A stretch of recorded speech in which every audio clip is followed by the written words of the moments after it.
नमस्कार। आप सभी का एक बार फिर से बहुत स्वागत है मेरे इस चैनल प्रेम की बात आपके साथ में। आप सभी को पता है बिहार की राजनीति दिन प्रतिदिन कैसे बदल रही है। हालांकि एनडीए की सरकार बन गई है, लेकिन इसके एक कड़ी जो है उस पे बात करना बहुत ज़रूरी हो जाता है।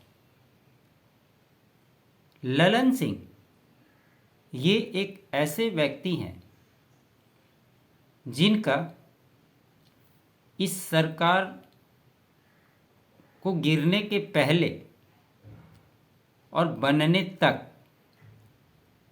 बहुत बड़ा योगदान, एक भूमिका रहा है। और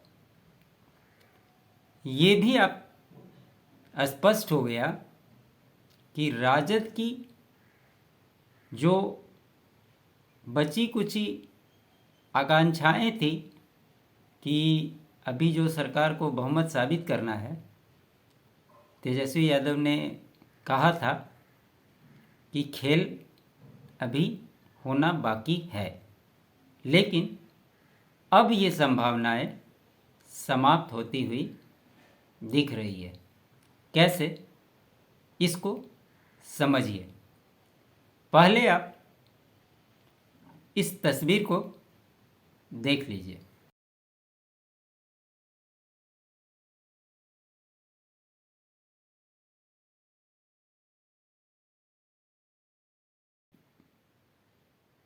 ये तस्वीर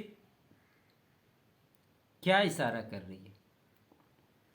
ललन सिंह का प्रधानमंत्री मोदी से मुलाकात। अब इसके थोड़ा क्रोनोलॉजी को समझिए। जब 29 तारीख को जदयू के राष्ट्रीय अध्यक्ष पद से ललन सिंह ने इस्तीफा दिया था, उसी समय ये तय हो गया था कि बिहार में बहुत कुछ आने वाले दिनों में होगा और वहीं से सत्ता परिवर्तन का रास्ता साफ हो गया था। पहले भी मैंने इसके बारे में बताया है। आप अगर जा कर के मेरे पुराने वीडियो में देखेंगे तो इससे जुड़ी हुई बातें मैंने उस समय भी बताई थी। और यहाँ पर आप नीतीश कुमार को देखिए कि कैसे उन्होंने सत्ता को बचाने के लिए अपना दिमाग इस्तेमाल किया। सभी को पता है ललन सिंह और नीतीश कुमार के आसपास रहने वाले जो पंचरत्न हैं, काफ़ी दिनों से उनमें कोल्ड वॉर चल रहा था। और अगर उस समय नीतीश कुमार अध्यक्ष पद की कुर्सी अगर अपने आसपास के लोगों को देते तो निश्चित मान के चलिए कि आज जो सरकार गठन हुई है, ये सरकार गठित नहीं होती और आज तेजस्वी यादव मुख्यमंत्री होते। कैसे? नीतीश कुमार को बैलेंसिंग करना बहुत अच्छे से आता है। आप ललन सिंह को थोड़ा समझिए। आपने देखा होगा महागठबंधन की सरकार जब थी, उस समय ललन सिंह चाहे संसद हो चाहे बाहर हो, वो किस प्रकार से माननीय प्रधानमंत्री पर हमलावर रहते थे। उस समय उनका कहना था देश का प्रधान बिहार पर दे ध्यान। लेकिन आज वही ललन सिंह जब सरकार बदल जाती है तो देखिए कैसे धीरे धीरे उनका भगवामय होना शुरू हो गया और नीतीश कुमार कैसे इसको एडजस्ट करके यहाँ तक लाए। आपको एक एक चीज़ को समझना पड़ेगा। सरकार गठन होने के बाद नीतीश कुमार का ये प्रधानमंत्री मोदी को बधाई संदेश ट्विटर के माध्यम से, इसको जरा आप पढ़िए। 4 दिन पहले नीतीश कुमार ने ट्वीट करके क्या कहा, जरा इसको भी सुनिए। मैं माननीय प्रधानमंत्री श्री नरेंद्र मोदी जी को उनके द्वारा दी गई बधाई एवं शुभकामना के लिए अपनी ओर से और समस्त बिहार वासियों की ओर से आभार प्रकट करता हूँ तथा उनके सहयोग के लिए हृदय से धन्यवाद देता हूँ। बिहार में एनडीए गठबंधन के साथ नई सरकार का गठन हो चुका है। जनता मालिक है और उनकी सेवा करना हमारा मूल उद्देश्य है। केंद्र और राज्य में एनडीए गठबंधन की सरकार होने से विकास कार्यों को गति मिलेगी और राज्यवासियों की बेहतरी होगी, ये उन्होंने कहा।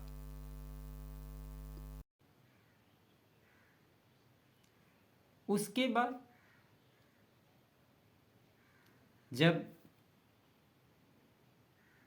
भूपेंद्र नारायण मंडल का पुण्यतिथि में इन तस्वीरों को देख लीजिए। अब उनका ये वाला ट्वीट भी देख लीजिए। स्वर्गीय भूपेंद्र नारायण मंडल जी की जयंती के अवसर पर पटना के श्री कृष्ण स्मारक भवन परिसर में स्वर्गीय भूपेंद्र नारायण मंडल जी के चित्र पर पुष्प अर्पित कर उन्हें नमन किया। इसमें देखिए फोटो में ये सारे जो उनके सहयोगी हैं, भाजपा, सारे लोग एक साथ खड़े हैं। और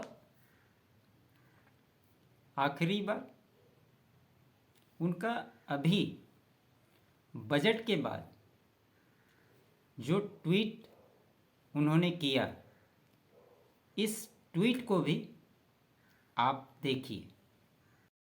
अब जरा ये भी देख लीजिए। केंद्र सरकार द्वारा पेश किया गया अंतरिम बजट सकारात्मक एवं स्वागत योग्य है। बजट में उच्च शिक्षा के लिए लोन की राशि बढ़ाई गई है, जिससे युवाओं को उच्च शिक्षा प्राप्त करने में सहूलियत होगी। 3 नए रेलवे इकोनॉमिक कॉरिडोर की शुरुआत होने से देश का आर्थिक विकास और तीव्र गति से हो सकेगा। वहीं सरकार द्वारा मध्यम वर्ग के लिए विशेष आवास योजना लाने का निर्णय एक स्वागत योग्य कदम है। इसके तहत किराए के घरों एवं झुग्गी बस्तियों में रहने वाले लोगों को लाभ मिल सकेगा। साथ ही उद्योगों के विकास के लिए स्टार्टअप के टैक्स स्लैब में 1 साल की छूट से औद्योगिक विकास के कार्यों को गति मिलेगी तथा युवाओं के लिए रोजगार के अवसर बढ़ेंगे। मनरेगा के बजट में वृद्धि से ग्रामीण क्षेत्रों में भी रोजगार के अवसर बढ़ेंगे। आपको ये लगता है कि ये जो नीतीश कुमार का ट्वीट है, आज वो अगर इंडी अलायंस में रहते तो यही ट्वीट उनका किस प्रकार का होता। लेकिन सरकार बदलते ही जिस प्रकार से उन्होंने इस बजट की बढ़ाई की है, उन्होंने धन्यवाद दिया है मोदी जी को और निर्मला सीतारमण जी को, ये आप सभी के सामने है। अब रही बात, चूँकि चर्चा ललन सिंह पे हो रही है, तो आप ललन सिंह को देखिए, यहाँ तक लग रहा है कि ललन सिंह असहज हैं इस सरकार बनने के बाद भी। जो भी 24-48 घंटे में हुआ उसको उनके ट्वीट से समझिए। जब सरकार गठित हुई उसके बाद उन्होंने क्या किया, उन्होंने जो ट्वीट किया, इस ट्वीट को एक बार देख लीजिए। ललन सिंह ने लिखा, न्याय के साथ विकास के लिए समर्पित और संकल्पित नेता आदरणीय श्री नीतीश कुमार जी के नेतृत्व वाली एनडीए सरकार के गठन पर सभी को हार्दिक बधाई एवं शुभकामनाएं। बिहार सरकार के मंत्री के रूप में शपथ लेने वाले सभी माननीयों को हार्दिक बधाई। आशा और पूर्ण विश्वास है कि सभी मंत्रीगण आदरणीय श्री नीतीश कुमार जी के नेतृत्व में पूर्ण निष्ठा, कर्मठता, ईमानदारी और आपसी समन्वय के साथ बिहार के विकास में योगदान देंगे। और ज़रा इस तस्वीर को देखिए। इस ट्वीट में उन्होंने नीतीश कुमार के साथ समन्वय बैठाकर सरकार को चलाने की बात की। न उन्होंने कहीं मोदी का जिक्र किया, न कहीं भाजपा के नेताओं का जिक्र किया, किसी का जिक्र नहीं किया। सिर्फ उन्होंने सरकार गठन को लेकर अपना एक पोस्ट डाला। यहाँ तक तो सब कुछ नॉर्मल लग रहा है। जो उनकी मानसिकता है, जो वो सोचते हैं, और जो गठबंधन में रहने तक जिस प्रकार से वो सोच रहे थे, वो सारी बातें यहाँ तक तो ठीक चल रही है। उसके बाद इससे पहले भी हमने उस बात का जिक्र किया था, जब ललन सिंह की बात इससे पहले वाले वीडियो में मैंने की थी। उनका एक ट्वीट मैंने उसमें भी पोस्ट किया था। चूँकि इसको दोबारा पढ़ने की ज़रूरत मुझे नहीं है, लेकिन कैसे चीज़ें बदल रही है उसको समझाने के लिए मैं दोबारा से उसको फिर से आपको दिखा रहा हूँ। इस ट्वीट को आप देखिए। कल ललन सिंह ने राहुल गांधी को जवाब देते हुए कहा, एक ट्वीट किया है कि राहुल गांधी जी, आपने कहा है कि आपके दबाव में बिहार में जाति आधारित गणना कराई गई। इतना बड़ा असत्य हो ही नहीं सकता है। शायद आपको पता नहीं है कि नीतीश कुमार जी कभी किसी के दबाव में काम नहीं करते हैं।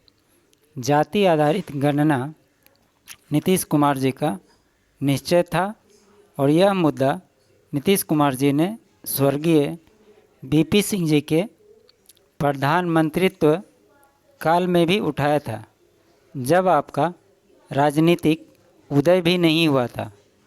आपकी तो हालत ये है कि बेंगलोर और मुंबई की बैठक में जनता दल यूनाइटेड की तरफ से प्रस्ताव पास करने को कहा गया, तब पश्चिम बंगाल की मुख्यमंत्री सुश्री ममता बनर्जी ने इसका विरोध किया और आपने मौन रहकर उनका समर्थन किया।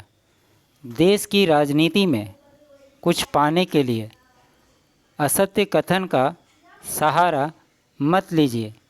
यही कारण है कि आपकी कांग्रेस पार्टी दिनों दिन सिकुड़ती जा रही है। अगर असत्य का सहारा लीजिएगा तो प्रधानमंत्री बनने का आपका सपना कभी पूरा नहीं हो पाएगा। एक बात और, आप पप्पू हैं, पप्पू ही रहेंगे और अपनी चुटकुलेबाजी से देश का मनोरंजन करते रहेंगे। ये उन्होंने कल ट्वीट करके बोला है।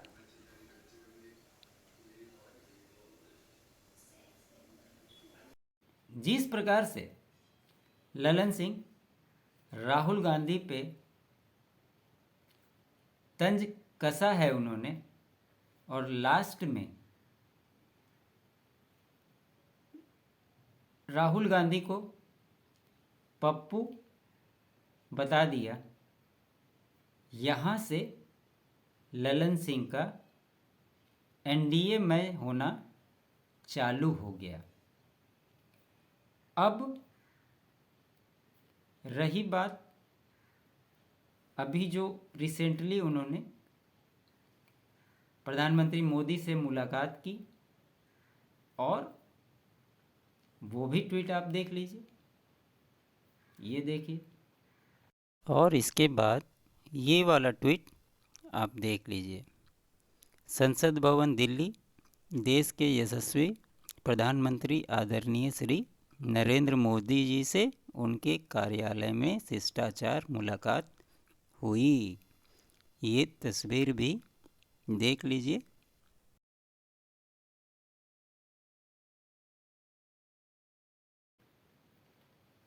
इस ट्वीट के बाद ये तय हो गया कि ललन सिंह पूरा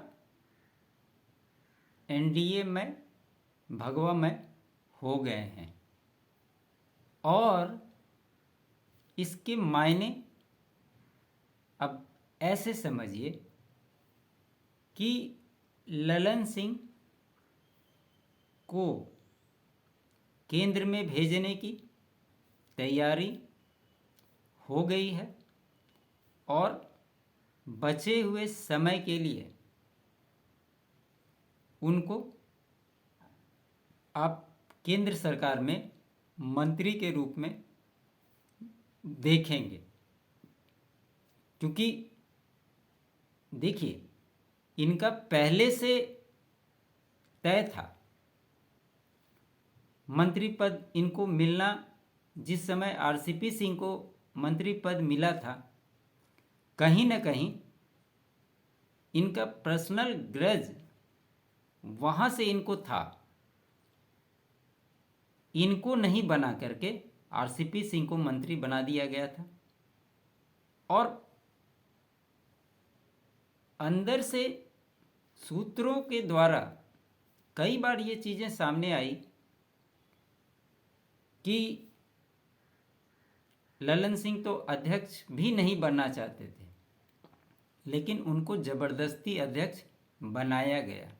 ये बातें तो पहले ही क्लियर हो गई थी कि नीतीश कुमार पलटी मारेंगे, लेकिन उसके बाद इनका इस्तीफा होना और कैसे नीतीश कुमार ने इसको मैनेज किया। ललन सिंह इतने हल्के नेता नहीं हैं। जिस प्रकार से आरसीपी सिंह को साइड लाइन किया गया, वैसे नीतीश कुमार ललन सिंह को साइड नहीं कर सकते थे। अगर वो साइड करते तो समझिए खेल वहीं पे हो जाता, क्योंकि बीच में खबरें ये चली थी कि ललन सिंह 10 से 11 विधायकों को उनके संपर्क में है, और सबको पता है कि राजद को सरकार बनाने के लिए 7-8 विधायकों की ज़रूरत है। और कहीं ना कहीं तेजस्वी यादव के उस बयान को अगर आप देखेंगे तो कहीं ना कहीं यही बात लग रही थी कि वो व्यक्ति ललन सिंह थे, उनकी आस उन्हीं से थी। क्योंकि ये बात में सच्चाई है कि ललन सिंह ये चाहते थे कि तेजस्वी यादव मुख्यमंत्री बने और ये डिप्टी सीएम बिहार के बने। लेकिन आज जिस प्रकार से उनकी मुलाकात हुई, जिस प्रकार से वो बयान दे रहे हैं, उससे राजद की बची खुची आस समाप्त हो जाती है।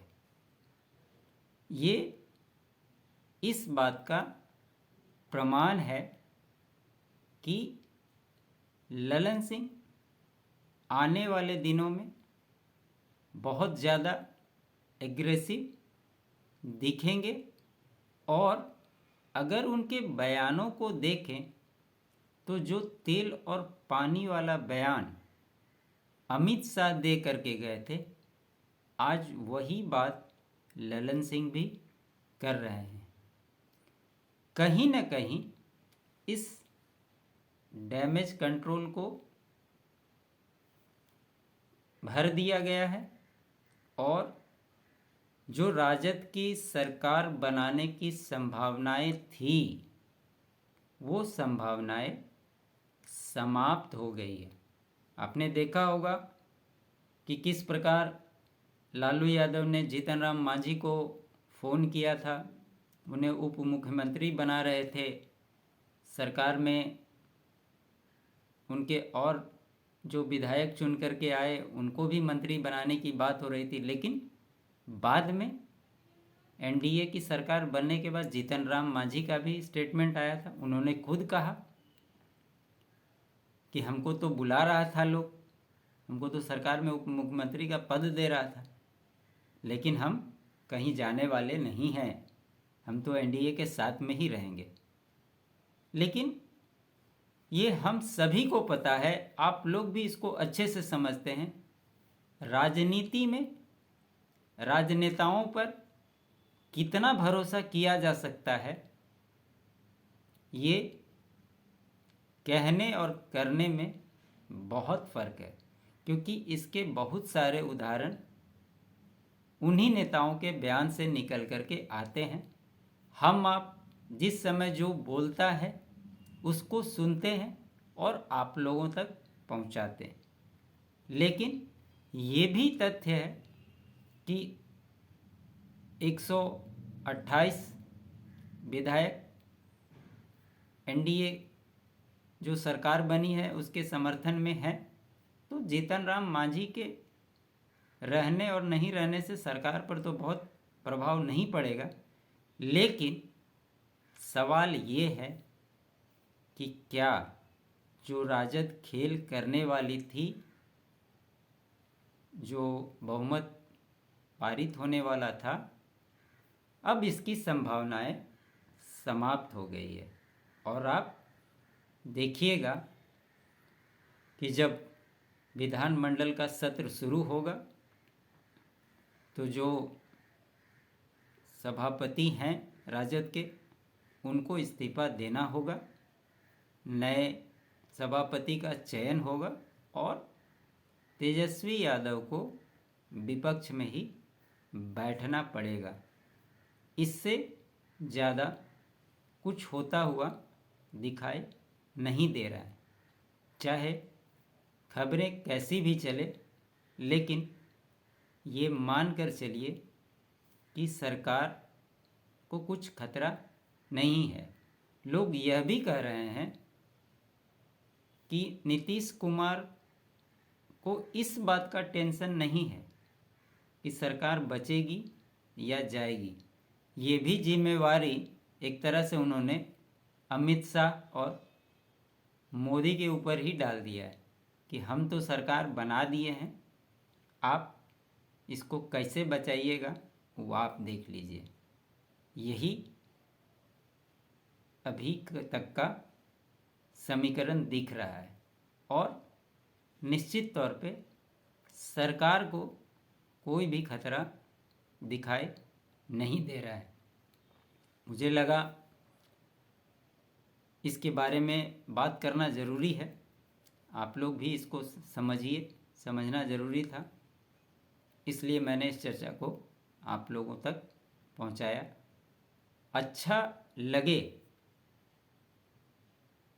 तो ज़रूर लाइक कीजिए, शेयर कीजिए और अभी तक सब्सक्राइब नहीं किया है तो चैनल को ज़रूर से ज़रूर सब्सक्राइब कर लें। आप सभी का प्यार बहुत महत्वपूर्ण होता है हमारे लिए, एक मज़ा आता है काम करने का। इसी उम्मीद के साथ आप लोगों से इस चर्चा को यहीं विराम देता हूँ। आप सभी का बहुत बहुत धन्यवाद।